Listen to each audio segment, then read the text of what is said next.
Portugal. And the guest speaker that we are having today here, I am so glad to have him here. His name is Carlos Fulgencio. He is a chartered trainer in environmental sciences and climate change, working with Portugal's Order of the Engineers and several training institutions in Europe, and associate consultant of the company Blue Sky Capital Group in the United Kingdom also. He is directly involved with the climate affairs and the international climate action organizations for almost a decade. Carlos is the elected head of the Climate Reality Project team in Portugal. Carlos was the first representative of the Global Catholic Climate Movement in Portugal, co-founder also and former delegate in Portugal of the Scientists Warning Project, now a foundation based in the United States. Also, he is co-founder of Zero Association for the Sustainability of the Earth System, the leading climate and environmental NGO in Portugal, and the Energy and Climate Forum of the Portuguese-speaking countries. Carlos was the first European awarded with the Green Ring Award in recognition of the outstanding work towards solving the climate crisis received from Al Gore of the Climate Reality Project in June 2018. I am so glad to have you here, Carlos. Please, we're so expectant to hear your presentation. So thank you so much for accepting this, and thank you so much for being the second guest speaker of this International Planetarium Congress for Lima that we are having here. Carlos? Thank you very much, Carrie. It's my honor to join this Congress, and thank you very much for having me. Please allow me to start by congratulating you for the organization of this World Congress. What an achievement. So just an engaged person as yourself, Carrie, could take this all this movement forward. Congratulations on it. Please allow me to greet everybody that is watching us right now, I think in all corners of our beautiful planet, and as well to send cordial saludo para nuestros amigos de Latinoamérica. Yo podía intentar continuando hablando un poquito de portuñol, mas como al final no irían comprender muy bien, entonces muy bien, no, it's most kind of you, but I think it will be better if I move to English now and start my presentation. So I think I will have about 30 minutes for 35 for a brief presentation, and then we can move to a quick debate here, because you know it's already late afternoon here. I know it's lunchtime in Buenos Aires and other parts of South America, so I hope you have a nice lunch, and thank you for watching during your lunch break. So if you don't mind, I will start by sharing my screen. Please, it will be my pleasure. Please, okay. Thank you very much. So, can you see it? Yes. Okay, thank you very much. I think this is a quite often question now in our days during the online meetings, is always asking the audience, are you seeing, are you listening? Well, this is what a times we are living in. So, but here from the West Coast of Europe, please allow me to send you the best regards to all our friends there. So the goal here for today is to address the topic of the European Green Deal. I think many of you already heard, and the Europe's quest to be the first climate neutral continent. And I will propose two topics for today. First of all, to address briefly the state of the European Union, the current state of the European Union, because I think this will matter a lot to many of you that are outside Europe and then you don't know how things are here. And then, of course, to address the topic briefly also about the European Green Deal. So when we look at our beautiful continent, from here, the west coast of Europe into the Ural Mountains, we see many nations, many countries, and we see a continent that is quite diverse. And well, but this diversity, as by the way, the motto of the European Union is joined in diversity, means that there are many things to realize, many things to understand about us here, Europeans, and to see that one thing is the European Union, the other is a continent. So let's move quickly to remember, to recall what in fact is the European Union. Oops, sorry, I think I must go back here. So the European Union is the most ambitious and successful project of economic and political integration in the history of the international relations. As many of you are aware, the project was born after the Second World War, and it established and strengthened over 6 decades now a community of peace, freedom, democracy, and prosperity among its member states based on a social market economy. I think this is the cornerstone of our European market economy, and ensuring also social protection and the well-being of its citizens.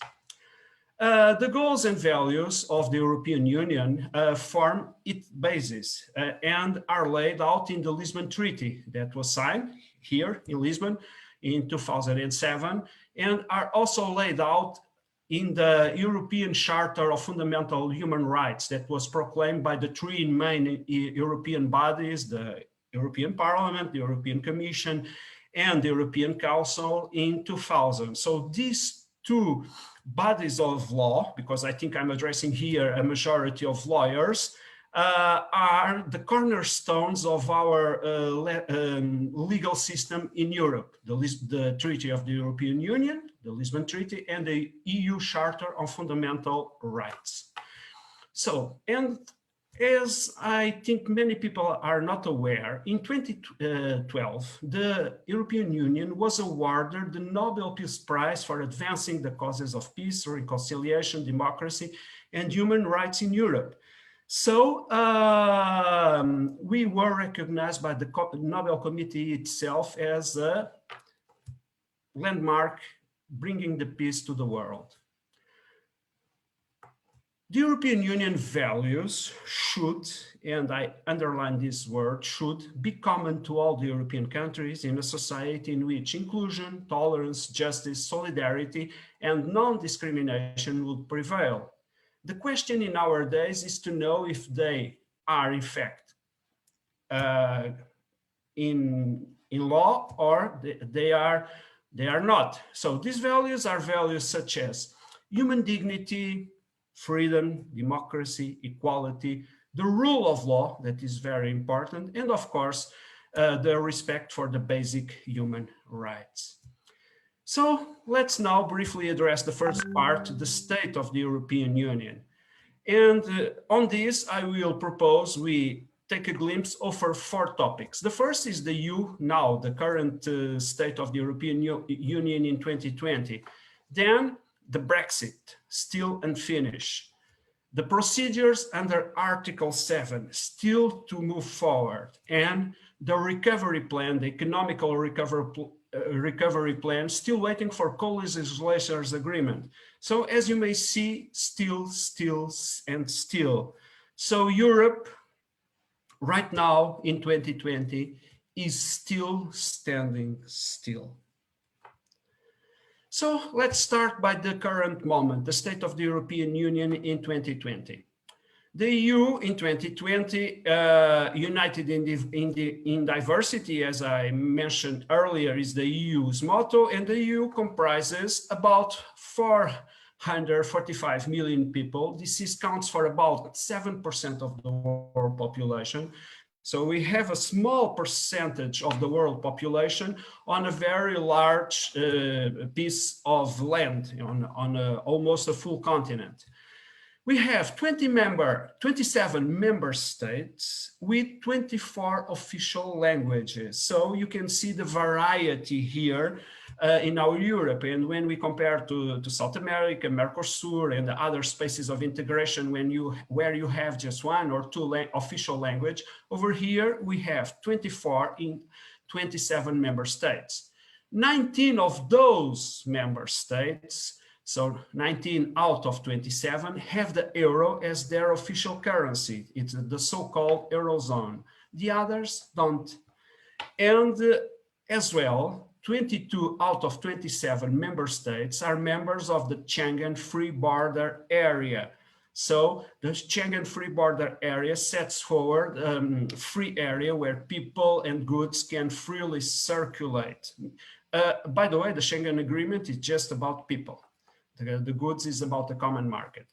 So the European Union economy, just a few figures for you to realize the economical importance of the European Union. So EU's GDP, gross domestic product, in 2017 was about 15.3 trillion euros, one of the largest in the world. But the main trade is made inside the EU area. So about 64, it's domestic trade. 15.6% of global trade. So the EU counts for 15.6% of global trade, being the third largest global player. So after the United States and after China, it comes the European Union. And the European Union is the second largest exporter after China and the second largest importer of goods after the United States. So we stand right in between. So for sure, we are one of the key economical blocs in the world, together with the United States and China. And I think this is the main difference regarding European Union comparing with the other economical blocs is that we are the largest donor of development aid. The Brexit. I think everybody heard about the Brexit and many people still ask us, is the UK still in the European Union or not? Well, the United Kingdom left the European Union on January 31st this year, under the withdrawal agreement that was concluded in accordance with Article 15 of the Treaty of Lisbon, and another very important legal document that is the political declaration. And both these documents set up the framework of the future European Union-UK partnership. Still, that was not the end of the Brexit. So the answer to the question, is the UK in the European Union, is no, it is no longer a member state. Still, the Brexit is unfinished. Both documents that I just mentioned were agreed on October 17 last year and entered into force on February 1st this year. Its purpose was to set out UK's orderly withdrawal from the EU and starting a 11-month transition phase that should end on the 31st of December this year. And now, under the legal guidance, the deadline can no longer be extended. So the deadline for extending it has now passed. Negotiations aimed at agreeing the new relationship comprising a trade deal, but also rules in areas like fishing access, the regulation of medicine and security cooperation, and were always intended to be held after the Brexit day, so the January 31st this year, the last day that the UK was in the European Union. And during the transition phase. Throughout this phase that we are now going through, the UK still follows the EU rules and also and the EU trade regulations, and also still continues to pay for the EU budget. I think that the domestic conservative politicians in the UK always underline. But the UK no longer takes part in the EU institutions and government structures.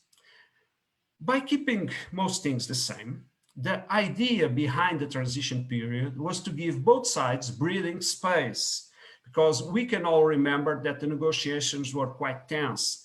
And the whole idea to give a breathing space, it was a very good idea. The trouble was that after the UK left, so on January 31st, the pandemic arrived. And if we and the negotiators were expecting a face-to-face negotiations, that was overturned. And the talks have been taking place via the internet, as we are doing right now. So it's not the same as doing face-to-face, as we all know. From the EU's perspective, the UK government breached the mutually agreed trust. I'm quoting a trustful source, and trying to impose restraints on the withdrawal agreement regarding the Good Friday Agreement from 1988 on Northern Ireland. So now we are in a very difficult moment of the negotiations. We are on a standing still, and we can say that the momento, it's not what both parts expected. And the EU has even the intention to move forward to justice because it's accusing the UK of not complying with the agreement. Even the UK government has acknowledged that its proposal would break international law in a very specific and limited way. But look, when we are talking here for a majority of lawyers, and I'm not a lawyer, we can say to break the law in a very specific and limited way, it's always breaking the law. The European Union now threatens to resort to justice without hesitation, as I just mentioned. So a hard Brexit is on sight. And when transition ends on the last day of this year, December 31st, the UK will automatically drop out of the European Union's main trading arrangements that are the single market and the customs union. This will be very bad for both sides if this happens and hard Brexit is on site. And this will mean that the UK companies will no longer have the same type of access to the European markets. The same applies for the European companies to the UK market. But here, I think the cornerstone will be the UK financial market, you know, the city in London, and that has benefited a lot from the membership of the European Union, and that will no longer be happening. So the second thing that I would like you to take a look at, and that is very important to understand the current momentum in the European Union, are the procedures under the Article 7 of the European Union Treaty, the Lisbon Treaty. Mr. Carlos, may I ask you a question, please? Yes? Yes. Do you have a question? Yes, I have a question for you, and it's like, how does the Europe United plan to achieve climate neutrality? Can they do it without UK? Carrie, if you don't mind, maybe we can leave the questions for after the presentation, because I will address that a little bit further, and then we can gather the questions after my presentation. Is it possible? Okay. Okay, so let me briefly address the issues regarding the famous Article 7 of the Lisbon Treaty. So the Article 7 foresees the procedures to suspend certain rights from EU member states. While rights can be suspended, there is no legal mechanism to expel a member state. But you might be wondering now if I already mentioned the European Union is a zone, is a space of liberty, democracy, respect for human rights, respect for the rule of law, respect of equality, and respect of minorities. Why are we talking about expelling or suspending some members' rights? It's because they are violating those main principles, those main values. So the procedures under Article 7 would be enacted by the Council of the European Union, and this is a quote from the treaty, on a reasoned proposal by 1/3 of the member states, by the European Parliament or by the European Commission, where a member state persistently breaching the EU's founding values is identified as outlined on Article 2 of the treaty. So the Article 7 points to a breach on the values that are settled on Article 2 and can start a procedure against one member state. The Council of the European Union can vote to suspend the rights of a member state, such as voting and representation. Identifying the breach requires unanimity, and this is the key question here, excluding, of course, the member state under the procedure, although sanctions require only a qualified majority. The Council, acting by majority, may alter or lift such sanctions. So the key issue here is that for the main issues, the European Council, that is the gathering of all the 27 EU member states, the representatives from the governments, in the most sensitive questions, need always unanimity to take decisions. And when that unanimity cannot be reached, we cannot move forward with an important decision. Why call the procedures under Article 7 right now? This is very important because there are serious and recurrent breaches to the EU's founding values as outlined on Article 2 of the treaty by some member states from the Visegrad Group, namely by two of those four countries, Poland and Hungary. On December 2017, the European Commission launched already proceedings against Poland under Article 7. And the key argument was, despite efforts for a constructive dialogue for over 2 years, we have concluded, so this is an official statement from the European Commission, we have concluded that there is a clear risk of serious breach of the rule of law in Poland. We therefore propose to the EU Council to adopt a decision under Article 7 of the treaty. So this is a move forward by the European Commission itself. The European Commission headed, judicial reforms in Poland mean that the country's judiciary is now under the political control of the ruling majority. In the absence of judicial independence, serious questions are raised about the effective application of the EU law. So this is a very serious breach on the EU values, that is the rule of law.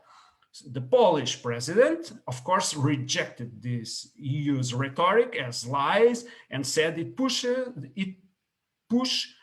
was driven by political motives. Well, this was about Poland. On September 2018, in a tense and emotive ballot that in a few seconds we will see some images about that, the EU Parliament voted to trigger Article 7 procedures against Hungary. So the first move was taken by the European Commission against Poland, a member state. This second move was taken directly by the European Parliament against Hungary.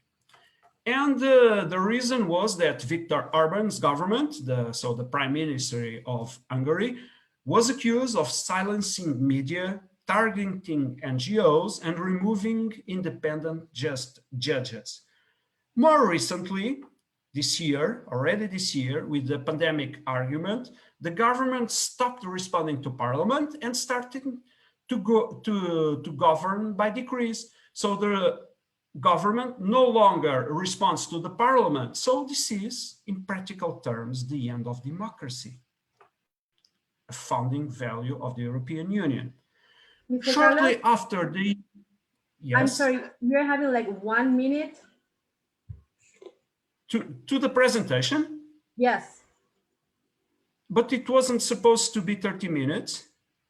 Yes, but we have like problems like with the transmission like time, so we have like 1 minute.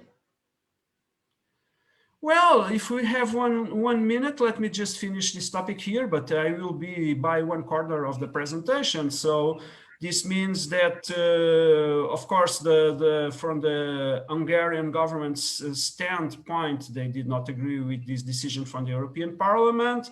And still the motion was passed and it moves to the European Councils for It started approval. with the Brexit campaign. Now a battle of values is playing out here on the continent. The European Parliament, for the first time ever, voting to sanction Hungary for flouting the democratic values it signed onto when it joined the EU in 2004.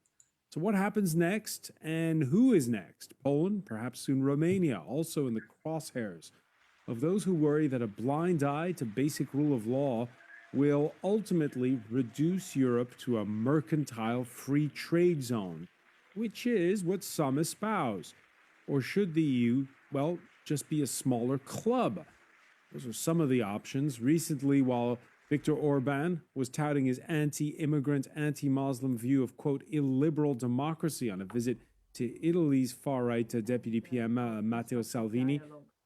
Well, this was what happened to regarding the stop of the Article 7. And right now, the presidency of the European Council is taken by Germany, and the German presidency was very clear about this. The German's Minister of State for Europe, Michael Rutte, said early this year on the start of the presidency that the priorities of the German presidency were the rule of law, to assign the budgetary funds under the fulfillment of the rule of law, and of course start the procedures under Article 7 against those member states who do not comply with the rule of law.